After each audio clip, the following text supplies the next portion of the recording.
2010 की बात है। आ, भारतीय दल उतरा, बॉक्सिंग दल जो था उसने ग्वांगझू में भाग लिया और ग्वांगझू एशियन गेम्स में एक भारतीय बॉक्सर जब उतरा तो उसके गले में एक तमगा झूल रहा था और ये वो बॉक्सर था जिसने इससे पहले 2008 के बीजिंग ओलंपिक खेलों में भी देश का प्रतिनिधित्व किया था। और आज ये हमारे साथ मौजूद हैं। नाम है इनका दिनेश कुमार। जी हाँ, आपको याद आ गया होगा दिनेश कुमार, जो बड़े खूंखार किस्म के, बहुत एग्रेसिव किस्म से बॉक्सिंग किया करते थे। और ये एसीपी हैं बहादुरगढ़ में। तो आपका स्वागत है दिनेश जी। नमस्कार। दिनेश जी, कितना बदलाव आ गया है तब की बॉक्सिंग में, जब आप 2008 2010 जो आपका पीक टाइम था, ओलंपिक में गए, और आज की जो बॉक्सिंग है, कितना बदलाव। और आपकी भूमिका भी बदल गई है अब तो। अब आप बॉक्सर के बजाय बॉक्सर तैयार कर रहे हैं। बिल्कुल सर, बदलाव की बात करें तो हमारे टाइम की जो बॉक्सिंग थी उस टाइम थोड़ा जो पावर की तरफ ज़्यादा ध्यान था।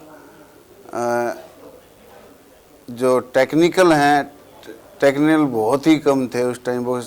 उसमें उस टाइम टेक्निकल में अगर आप लगाएंगे तो अखिल बेस्ट टेक्निकल था, विजेंदर बहुत ही टेक्निकल था। जो उसका गेम है, जो उसकी एक्यूरेसी है, वो बहुत अच्छी थी। तो उस टाइम अगर पावर की तरफ थोड़ा ज़्यादा ध्यान दिया था तो आई थिंक बॉक्सिंग में तो हर 5 या 7 साल के बाद चेंजमेंट होता ही रहता है। कभी फोकस हिट की तरफ जाती है, कभी फोकस स्पीड की तरफ जाता है, कभी फोकस टेक्निक की तरफ जाता है। आप लॉन्ग रेंज से बॉक्सिंग, मुझे याद है कि आप किया करते थे, और दूर से जो पंचेस आपके, जो दंदनाते फौलादी जो पंच थे, बड़े निर्णायक हुआ करते थे। तो क्लोज रेंज से कुछ परहेज था आपको, या लगाते थे आप? लेकिन जो आपके पसंदीदा था वो लॉन्ग रेंज वाला ही होता था। मैंने देखा क्लोजिंग में जो फाइट है उस, क्योंकि वही बात आपको बता रहा हूँ कि मेरे टाइम पे थोड़ा पावर हिटिंग की तरफ ज़्यादा था, और मेरा गेम, खुद का गेम भी ज़्यादा टेक्निकल नहीं था। मैं भी थोड़ा पावर की तरफ ही ज़्यादा वो रहा हूँ, और यही कारण है जो कि हम लॉन्ग रेंज से खेलते। इसका कोई नुकसान भी हुआ कभी आपको? नहीं, नुकसान तो कुछ नहीं हुआ इसमें। अल्जीरिया का बॉक्सर जो है 2008 के ओलंपिक में आप चढ़कर वो स्पीड और टेक्निकल है, उसमें थोड़ी दिक्कत आती है। मगर वही बात है, मैं पावर मुक्का नीचे जो भी आ गया वो ठीक उसी तरह जैसे कोरियन की आपने धुनाई की थी खूब 2010 के ग्वांगझू एशियन गेम में।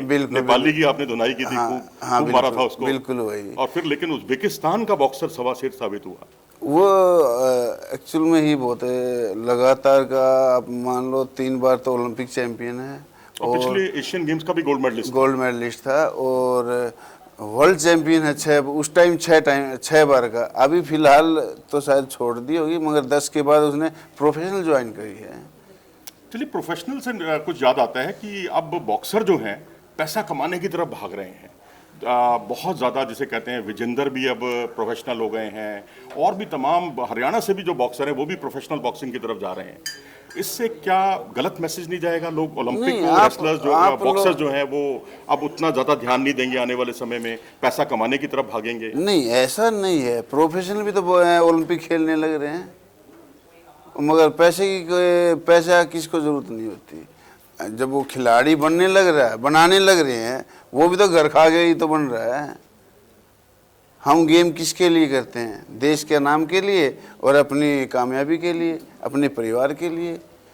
तो पैसा तो देखो, उससे ज़्यादा पैसा अब खिलाड़ी बनाने में भी तो लगता है।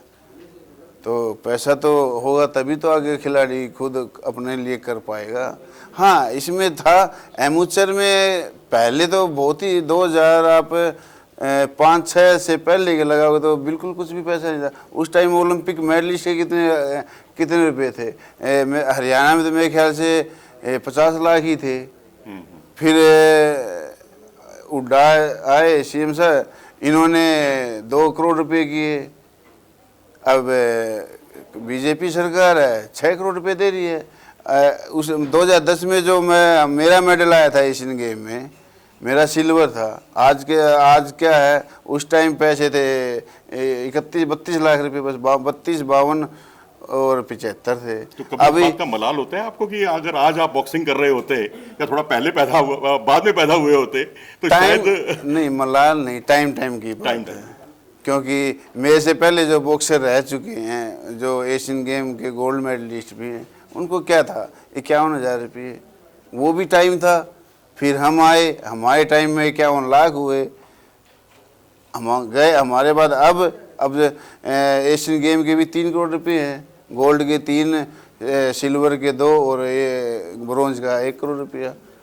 तो ये तो आगे आगे भाई जैसे पेश केला धीरे धीरे बढ़ता है, वैसे ही इनाम की राशि भी। मैं अर्जुन अवार्ड मैंने 2010 में मिला था, मेरे को 3 लाख रुपए मिले थे और आज हैं 25 लाख रुपए। तो समय के अनुसार सारी चीज़ों में बढ़ोतरी तो होती है। तो भिवानी का जो अनुभव था आपका, जगदीश जी आपके कोच थे और जिस तरह अखिल थे, उसको विजेंदर थे, जितेंद्र थे और भी तमाम बॉक्सर जो हैं उस समय अपनी चुनौती रख रहे थे, उस तरह का कैसा अनुभव था आपका? उस वक्त लगा था कि आप कभी ओलंपिक की दहलीज तक पहुंचेंगे, ओलंपिक में जाकर देश का प्रतिनिधित्व करेंगे? देखिए, मैंने बॉक्सिंग स्टार्ट की मेरे भाई को देखकर। बड़े भाई हैं, वो भी इंटरनेशनल लेवल के बॉक्सर हैं, तो उन्होंने बॉक्सिंग खेल के, क्योंकि देखो हरियाणा है एक एग्रीकल्चर के किसान तबका या मजदूर हार्ड वर्कर है, तो नौकरी के लिए मैं भी ये भाई लगा तो चलो यार मैं भी खेल लूँ, क्या पता मैं भी वहाँ तब तक सोचती सिर्फ खेल के नौकरी लगने की।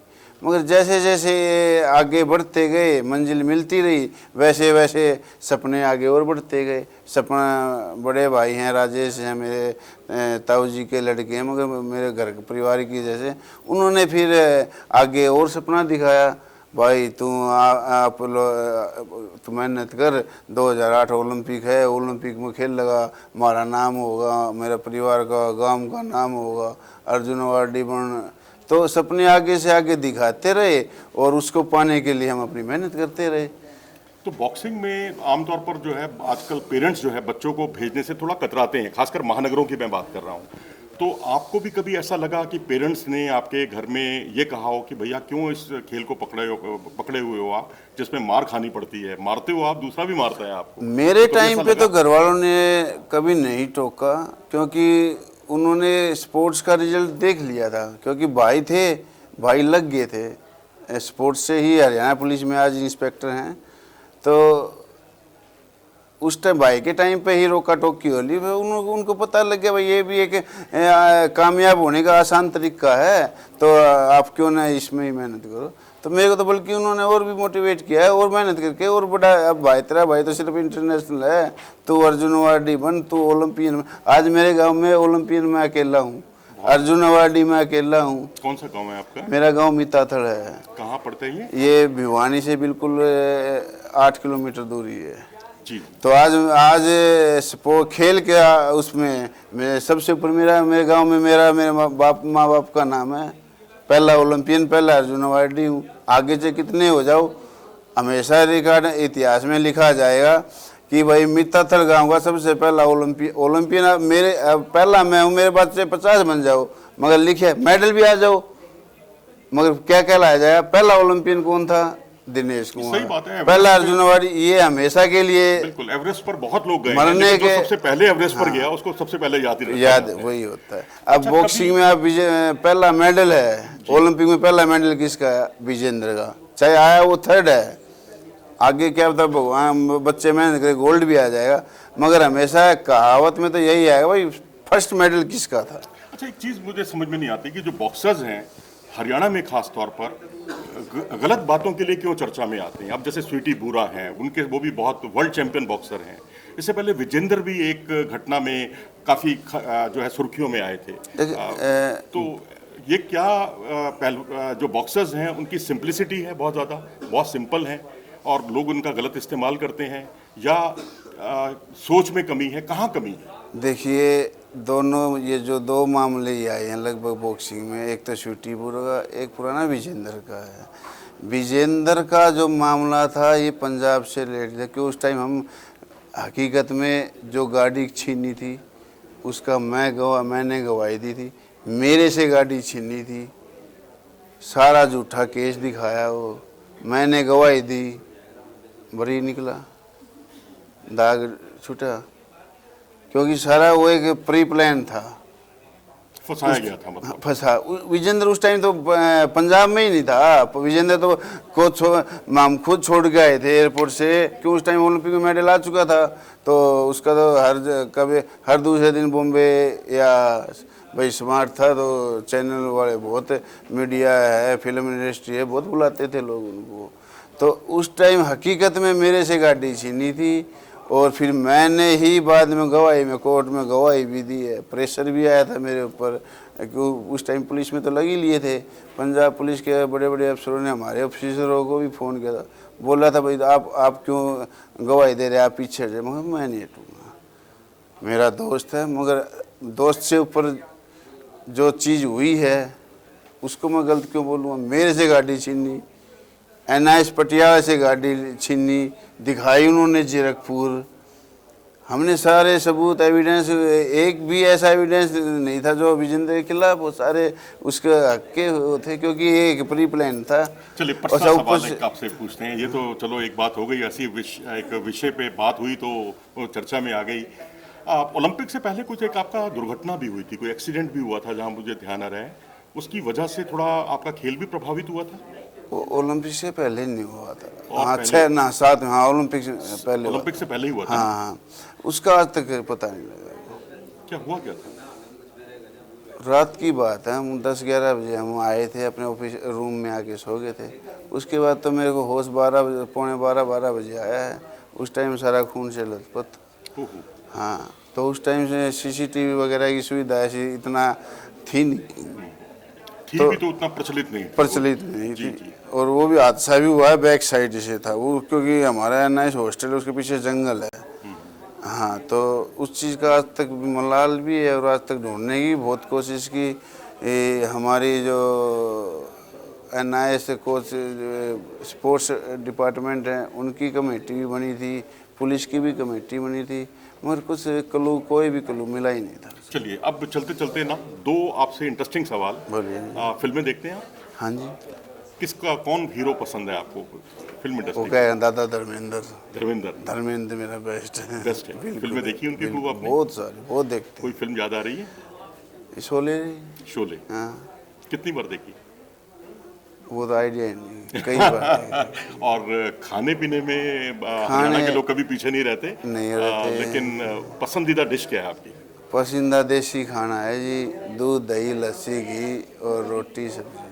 और एक्स्ट्रा आज तक ना कभी ये फास्ट फूड के तरफ ध्यान गया, खाया भी होगा आज तक ज़िंदगी में 1 या 2 बार, नहीं तो शुद्ध देसी खाना अपना खाओ, मस्त रहो। चलिए, हमारे जो बॉक्सर्स अगर इस कार्यक्रम को देख रहे होंगे तो उनको आप, जो उभरते हुए जो बॉक्सर्स हैं, उनको क्या मैसेज देना चाहेंगे? देखिए, मैं युवा बॉक्सरों को एक ही संदेश है, आप अपने गेम के ऊपर ध्यान दें। आलतू फालतू नशा है, आलतू फालतू घूमना है, ये गन कल्चर जैसे आजकल ये यूट्यूब के ऊपर अपनी अलग से फोटो अपलोड, इसकी तरफ ध्यान ना देकर सिर्फ और सिर्फ अपना ग्राउंड और अपना रेस्ट, इसी की तरफ ध्यान दें। और मैं यही चाहता हूं कि हमारे से और भी, हमने जो किया आज तक, हमारे से आगे करें, ताकि हमारा भी मान सम्मान हमेशा ऊंचा रहे और उनके परिवार का भी मान सम्मान हमेशा ऊंचा रहे।